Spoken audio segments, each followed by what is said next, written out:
जीवनामध्ये जीवन जगत असताना दादा ज्या माईने आणि ज्या बापाने तुम्हाला मला एवढं तुला मोलाचं शरीर दिलंय, त्या माईला आणि त्या बापाला कधीच विसरू नका.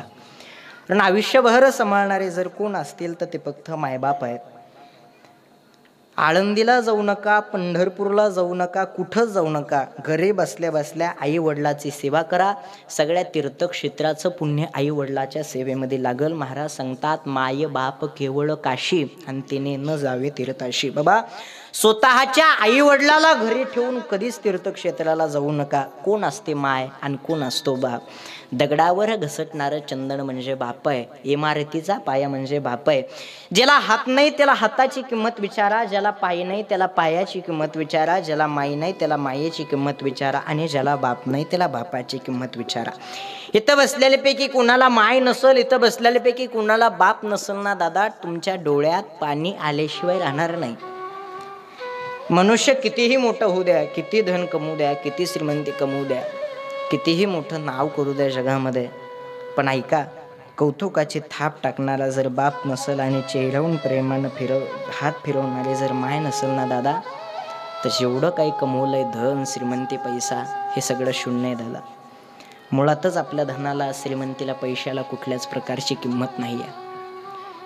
कुणाला माय नसल दादा तुमच्या डोळ्यात पाण्याशिवाय राहणार नाही. तुम्हाला कुणाला बाप नसल ना तुमच्या डोळ्यात पाण्याशिवाय राहणार नाही रे दादांनो. आज महिला मंडळ कीर्तनासाठी उपस्थित बहुसंख्येने म्हणून माझा प्रश्न असा आहे तुम्हाला, माहेरची वाट किती दिवस आहे आपल्यासाठी? जोपर्यंत माहेरातली माय जिवंत आहे, जोपर्यंत माहेरातला बाप जिवंत आहे. जाऊ द्या एकदा त्या माहेरातली माय निघून जाऊ द्या, त्या माहेरातला बाप निघून जाऊ द्या दादा, त्या दारामध्ये आपल्याला चप्पल सोडायला सुद्धा जागा नाही आहे. लेक माहेराला गेल्याच्या नंतर माईनं काय काय द्यावं दादा? लेकीची पिशवी माईने कधीच खाली जाऊन देऊ नये. पण माहेरातली माय निघून गेल्याच्या नंतर परत एकदा माहेराला जाऊन बघा, तुमच्या पिशवीत बदल झाल्याशिवाय राहणार नाही दादा. याच्याकरता जीवनात मायबाप तेवढे महत्वाचे. घरातले 2 देव सांभाळा, बाकी दुसऱ्या कुठल्याच देवाकडे जायची गरज नाही रे दादांनो. आपल्याला कुठल्याच देवाकडे जायची गरज नाही. ज्याच्या जीवनातली माय निघून गेली ना दादा, काय मायेची किंमत असते माय निघून गेल्याच्या नंतर कळते. काय बापाची किंमत असते ना, बाप निघून गेल्याच्या नंतर कळते रे दादांनो. याच्याकरता मायबाप जीवनामध्ये असावे. एखाद्यानं जर असा प्रश्न विचारला दादा, जगाच्या पाठीवरती श्रीमंत म्हणावं कोणाला? ऐका गडे, त्याच्या धनावरती त्याची श्रीमंती नाही काढली जाणार, त्याच्या घरावरती त्याची श्रीमंती नाही काढली जाणार, त्याच्या सोन्यावरती त्याच्या धनावरती श्रीमंती त्याची नाही काढली जाणार. या जगात सगळ्यात श्रीमंत जर मनुष्य कोण असेल ना, ज्याच्या घरामध्ये माय बाप आहे आणि त्या माईच्या बापाच्या चेहऱ्यावरती कायम हसू आहे ना दादा, तो मनुष्य जगात सगळ्यात श्रीमंत आहे. याच्याकरता मायबाप असावे. तो मनुष्य झोपडीत राहत असू द्या, पण माईच्या बापाच्या चेहऱ्यावरती हसू असलं पाहिजे दादा.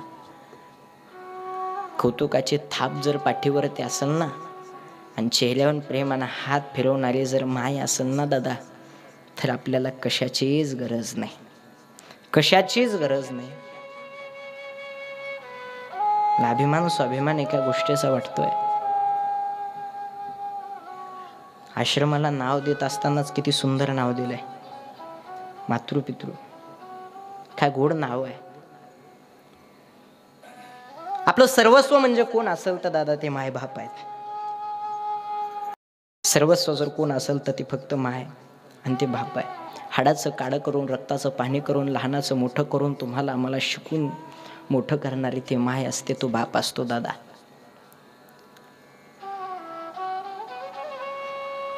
किती मोठं होऊ द्या, पण कौतुकाची थाप टाकणारा जर बाप नसेल ना, सगळं शून्य रे दादांनो. कमवलेलं सगळं शून्य.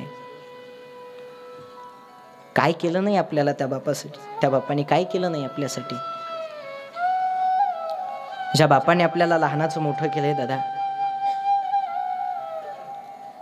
त्यांचं वय झाल्याच्या नंतर त्यांना आपण विसरतो, ही फार मोठी शोकांतिका आहे. दिवसाची रात्र करून रात्रीचा दिवस करून राबराब शेतामध्ये कष्ट करून आपल्या माईने आपल्याला बापाने शिकून देऊन एवढं मोठं आपल्याला केलंय. आणि त्याच माईला आणि त्याच बापाला जर आपण मोठं झाल्याच्या नंतर घराच्या बाहेर जर काढत असो ना, तर सगळं शून्य आहे दादा. काही किंमत नाही तुमच्या श्रीमंतीला, काही किंमत नाही तुमच्या धनाला, काही किंमत नाही तुमच्या पैशाला. एवढे जीवनामध्ये मायबाप महत्वाचे दादा. ज्ञानोबाऱ्यांच्या जीवनातले लहानपणात आई वडील निघून गेले, काय माई गेल्याचं दुःख असताना, काय वडील गेल्याचं दुःख असताना ते ज्ञानोबाऱ्यांना विचारा. जगाचा अपराध सहन करण्याची ताकद माऊली ज्ञानोबारायांमध्ये. त्या काळामध्ये जर ज्ञानोबारायांनी जगाचा अपराध जर सहन केला नसता दादा, तर आज ज्ञानेश्वरी तुम्हाला मला कळाली नसते. जगद्गुरु तुकोबारायांनी त्या काळामध्ये जगाचा अपराध जर सहन केला नसता, तर तुम्हाला मला आज तुकोबारायांचा गाथा कळाला नसता दादा. काय संकट यायचे तर येऊ द्या, पण जगाचं कल्याण कसं होईल हे बघणारे मात्र साधू संत आहेत. हे बघणारे मात्र साधू संत आहेत. ज्ञानोबाराय कोणी होणार नाही दादा, त्या भानगडीत कधी पडूही नका. जगद्गुरु तुकोबाराय कोणी होणारही नाही, त्या भानगडीत कधी पडूही नका. पण निदान साधू संतांचे विचार आपल्या डोळ्यासमोर घेऊन जगा, या जगण्याला खरा अर्थ आहे. काय जगले साधू संत, कसं जगले, त्यांचे विचार डोळ्यासमोर घेऊन जगा, या जगण्याला खरा अर्थ आहे. झाली माझी वेळ, जास्त वेळ काय मी तुमचा घेणार नाही. या अभंगाचा अर्थ भावार्थ माझ्या बुद्धीला जसा झेपल तसा मी तुमचा सूर मांडलेला आहे. अतिशय सुंदर अशा प्रकारचं, गोड अशा प्रकारचं हे दृश्य लागावं, एवढं सुंदर हे केलेलं कार्यक्रमाचं नियोजन आहे. आणि आपल्या ह्या कार्यक्रमामध्ये तुमचं सर्वांचं मोलाचं सहकार्य आहे. त्यामध्ये ज्ञानदान असेल, अन्नदान असेल. आजचं अन्नदान व संतपूजा ज्यांची होती असे असणारे आमचे बाळासाहेब दादा असतील, त्यांनाही माझं वंदन आहे. त्याचनंतर आमचे आदरणीय आसाराम दादा असतील, त्यांनाही माझं वंदन आहे. आणि त्याचनंतर आमचे बाबासाहेब दादा खंडाळे. एकदा या तिघांसाठी सर्वांनी जोरदार टाळ्या वाजवा. ज्ञानदान अन्नदान मी सुरुवातीला सांगितलं, ह्या धर्ममंडपामध्ये द्या. माणसाला देता आलं पाहिजे. तो भगवंत, तो जगाचा चालक मालक आपल्याला कुठंच आपल्या जीवनामध्ये कुठंच काही कमी पडून देणार नाही. आणि अन्नदान केल्याचं तर एवढं पुण्य महाराज, एवढं पुण्य, खूप मोठं पुण्य. ऐका, हे अन्नदान फक्त माणसाने कुठं केलं पाहिजे हे माणसाला कळालं पाहिजे. आणि इथं दिलं आहे ना तुम्ही, याचं बिल एक ना एक दिवस तो जगाचा चालक मालक भगवंत वरती गेल्याच्या नंतर नक्की प्रत्येकाचं काढणार आहे.